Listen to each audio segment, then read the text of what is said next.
Every time you do that, you're throwing away a plant. That crown sitting on top of your pineapple, those spiky leaves you always just toss in the trash, is a living cutting, a real plant. And with nothing more than a mason jar, some water, and a sunny window, that crown is going to grow roots, grow leaves, grow a trunk. And eventually, if you give it the patience it deserves, it's going to hand you your own homegrown pineapple. My name is Earl, 67 years old. Iowa farmer, third generation. My grandmother, Ruth, grew pineapples on her south-facing porch every summer in Iowa, of all places in the world. I thought she was eccentric at best. The neighbors definitely thought so. But she would bring those pots inside every October, set them by the south window in the front room, and every May they went back out to the porch. She never once in her life bought a pineapple plant. She kept the tops, for decades. And here's the part that's going to stay with you after this video. Step 7, what I call the apple trick. 1 ripe apple, a plastic bag, 3 days. The gas that apple releases forces your pineapple plant to flower when it's been stubbornly sitting there for a year and a half, refusing to do anything. My grandmother's old neighbor George showed her this in 1985, and she looked at him like he'd lost his mind. 3 weeks later, she had a flower bud. The horticultural journals explain why it works. George just knew that it did. This one takes patience, real patience, not the kind we talk about, the kind we actually practice. But every single step of the way, this plant gives you something to look forward to. Let me show you the whole journey. Before we start, if this video is speaking to something in you, the part of you that wants to grow something beautiful and unexpected, do me a favor. Hit that subscribe button right now and give this a thumbs up. It costs you nothing, and it puts this video in front of somebody who's been throwing that pineapple top away every month for 20 years. One tap. Come right back. Now let me take you to the summer of 1978. I was 19 years old, Iowa. One of those July afternoons that make you glad to be alive. Warm but not brutal, the kind of light that makes everything look like it was painted. I was sitting on my grandmother Ruth's porch, eating pineapple she'd cut up in the kitchen, watching her plants. These 3 pots of dark green tropical leaves growing impossibly on an Iowa porch. And I asked her a question I'd been meaning to ask for years. Grandma, have you ever actually eaten one of these pineapples? One of the ones you grew? She didn't answer right away. She went inside. I heard the refrigerator door, the sound of something being set on the counter, a knife. She came back out a few minutes later with a small plate. On it, a pineapple. Small, nothing like the ones at the grocery store, but perfectly shaped, deep golden yellow, smelling like July itself. She set it in front of me and said, "That one took 2 years. I started it the spring Margaret Hoffman's girl got married. You remember that wedding? May of '76. This is that pineapple." I took a piece. It was the sweetest thing I've ever put in my mouth to this day. Not the biggest, not the most perfect looking, but the sweetest. Because it came from a mason jar on a windowsill, and before that from a crown from a grocery store pineapple, and before that from an idea she'd had in 1962 that she never once let go of. I looked at her and said, "Why does it taste so much better?" She thought about it for a moment. Then she said, "Because you grew it yourself, and because you waited long enough to deserve it." Here is everything she taught me, step by step, the way she walked me through it in the late summer of 1978, sitting on that same porch. Step 1, choosing your pineapple. Start at the grocery store. And the truth is, almost any pineapple you pick up there will do. You don't need organic, you don't need a specific variety. What you need is a ripe one. Here's how you tell. Look at the color first. You want the body of the fruit mostly yellow, not fully. Green tinges are fine, but primarily gold. A pineapple that's still fully green is not ripe enough for our purposes. The crown leaves should be a healthy, dark green. Then do what my grandmother called the leaf test. Find one of the innermost leaves at the very center of the crown, the youngest, most central leaf. Give it a gentle tug. If the pineapple is ripe, that leaf releases with almost no resistance at all. If it holds firm, give the fruit another few days on the counter at home and test again. Smell the base. A ripe pineapple has a fragrance at the base when you hold it near your nose. Sweet, fruity, unmistakable. No smell means not ready. Fermented or oversweet smell means it's past its prime and has probably already begun to break down inside, which will affect the crown's ability to root. That's the whole fruit selection. Nothing complicated. My grandmother spent exactly this much attention at the counter every time. Step 2, removing the crown. Do not cut the crown off. I know that seems like the obvious approach, but cutting creates a flat wound surface that often rots before it can root, and it risks leaving too much pineapple flesh attached, which also rots and brings problems. What you do is twist. Grip the crown firmly with both hands right at the base where leaves meet fruit. Twist and pull simultaneously with firm, steady pressure. The crown separates cleanly right at the joint. What you want is a clean separation with the very base of the crown intact and minimal fruit flesh remaining. If any flesh is attached, trim it away with a clean knife. You want the lowest inch or inch and a half of the crown to be clean, just the tough fibrous base. Then look at that base. You'll see small brown dots along the bottom edge. Those are the root initials. That's where your plant is going to push roots out from. This plant knows exactly what it wants to do. Your job is simply to not get in the way. Step 3, preparing the crown. Peel back the lowest inch of leaves by hand.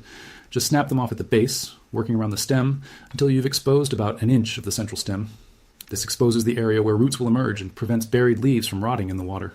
Then, and this is the step most people skip, set the prepared crown somewhere with good airflow for 1 to 2 days, not in direct sun, just on the kitchen counter or a table near a window. Let the cut surface callus slightly. This reduces the chance of rot when you put it in water. My grandmother always set hers on the kitchen windowsill above the sink for a day or two before anything else. Step 4, the mason jar method. Ruth never called it anything but the jar. No special equipment, no rooting powder, nothing she had to buy.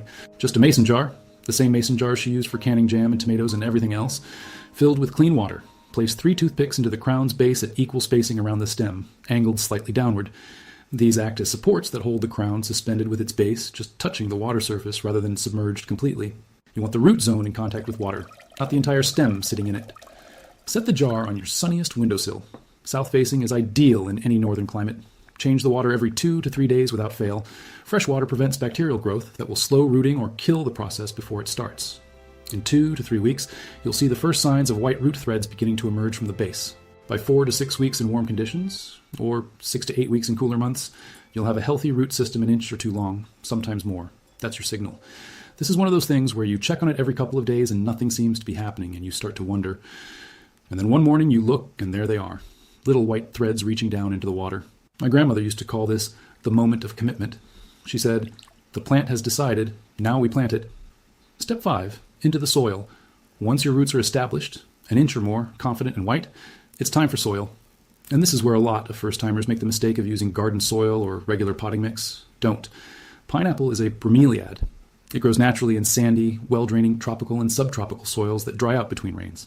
In a container, the equivalent is a mix designed for succulents or cacti, or you can mix your own by combining standard potting soil with about 1/3 perlite or coarse sand. The key property is drainage. Roots that sit in wet soil for extended periods will rot. This plant wants to drink, then dry out, then drink again. For your first container, you don't need to start large.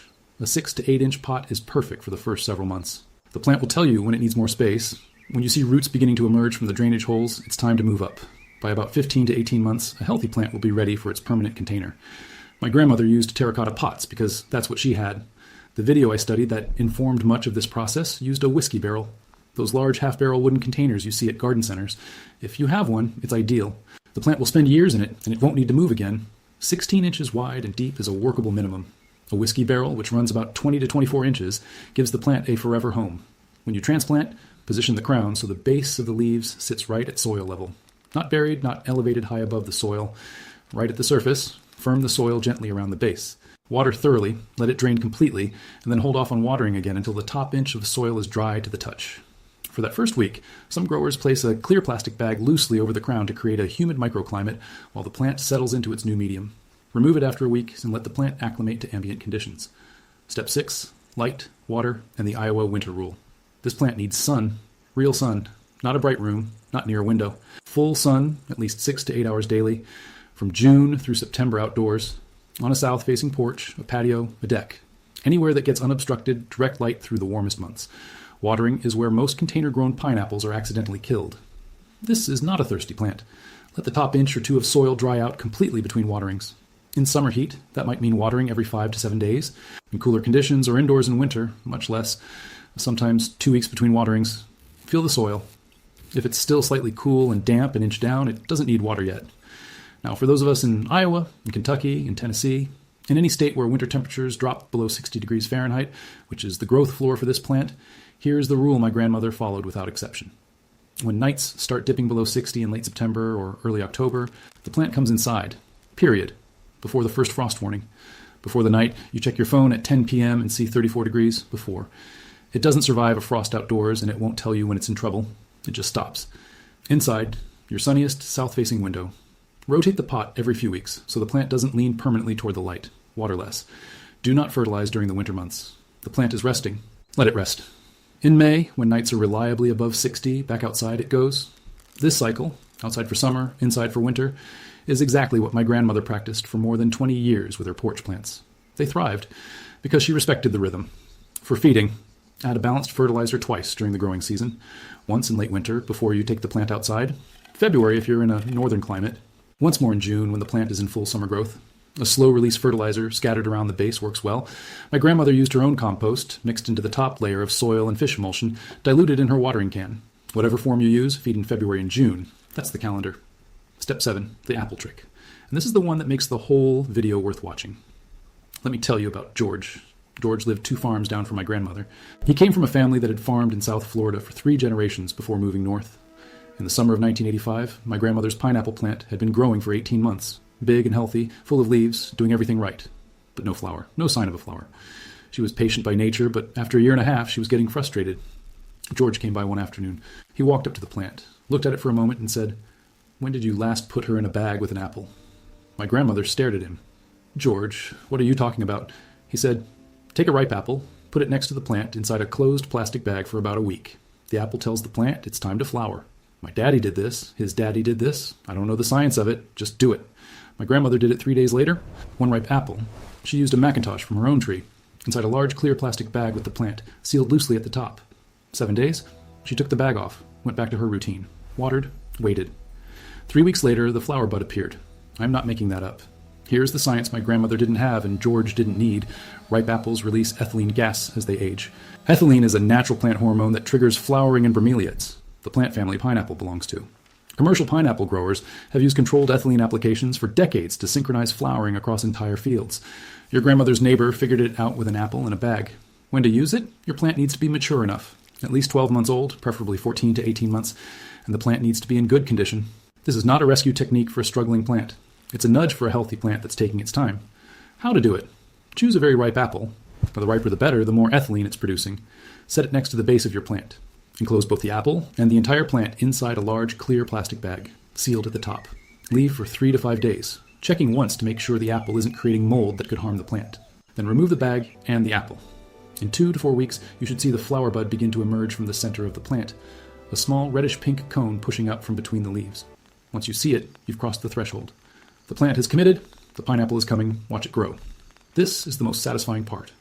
Weeks of watching something take shape day by day, the cone elongates. The flowers bloom in sequence from bottom to top, tiny purple blooms that appear and close. The fruit swells. Color deepens from pale green to yellow gold, starting at the base and moving upward. When is it ready to harvest? About 50% yellow across the fruit is your signal. Add the smell test. Put your nose near the base of the fruit and take a deep breath. If it smells like a pineapple, that unmistakable sweetness, it's ready. Use a sharp pruner or heavy knife to cut the stalk about an inch below the fruit. The stalk is thick and fibrous. Be ready for some effort, then hold it. Your homegrown pineapple, whatever size it turned out to be, and container-grown pineapples are usually smaller than grocery store fruit, and that's completely fine. This one is yours. You started it from a crown. You moved it inside every October and back outside every May. You gave it the apple when it was being stubborn, and you waited the 2 years it needed. My grandmother said it best, the waiting is part of the flavor. Now here's the part that makes this plant almost magical. After you harvest your pineapple, the plant that produced it begins to slow down. This is normal. The mother plant has completed her purpose. But before she finishes, she does something generous. She sends up offshoots from around her base. Small new plants called pups, or ratoons. Sometimes 1, sometimes 2 or 3.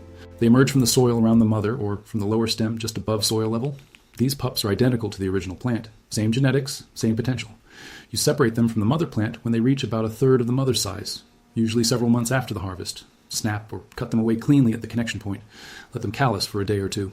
Plant them in their own containers following the same process. One grocery store, pineapple becomes one, mother plant becomes multiple pups, becomes multiple plants, becomes pineapples for the rest of your life. For free. Forever. When my grandmother died in 1989, I went to the porch. There were 3 pots. I took the one that had a pup emerging from the base. A small plant, 3 inches tall, just beginning. That plant went home with me to my farm. In 1991, I separated a pup from it. In 1994, another. Margaret has a pineapple plant on our porch right now that is the great-grandchild of the plant Ruth started from a grocery store crown in 1973. 53 years of the same plant. The original fruit was bought at the IGA in Cedar Rapids. The descendant is sitting in Iowa sunshine today. That is what a pineapple top becomes when you don't throw it away. All of my grandmother's growing wisdom, the container methods, the winter management for northern climates, the feeding schedules for fruiting plants, everything she understood about growing food that most of us have forgotten, is in the bundle Margaret and I put together. Everything 3 generations of this family learned about growing food, raising animals, preserving the harvest, and living more self-sufficiently. 10 ebooks, over 100 methods that were nearly lost when the people who held them started to pass on. The link is right below this video, right under the subscribe button. 1 pineapple top, a mason jar, a sunny window, a patient season or 2. And the patience my grandmother had, which she would tell you wasn't special, just practiced. That's all it takes. Start with 1 pineapple top, friend. It's that simple. And before you go, If you've got cattle or goats on your property and you've been wondering whether to wean your calves early this dry summer, the video I put out last week is the one you need to watch tonight. My granddaddy had one rule he never broke in a drought year. The calf can bounce back. The cow can't. He said that to me in the dry summer of 1956 when I was 8 years old, and I watched him walk the pasture and make the early weaning call for every animal that needed it. I show you the 3 signs that tell you today is the day. The pasture check, the body condition check you do with your hands in 30 seconds, and the breeding clock calculation that changes everything. That video is linked right here. Watch it next. Your cows will thank you for it this winter. Subscribe. Thumbs up.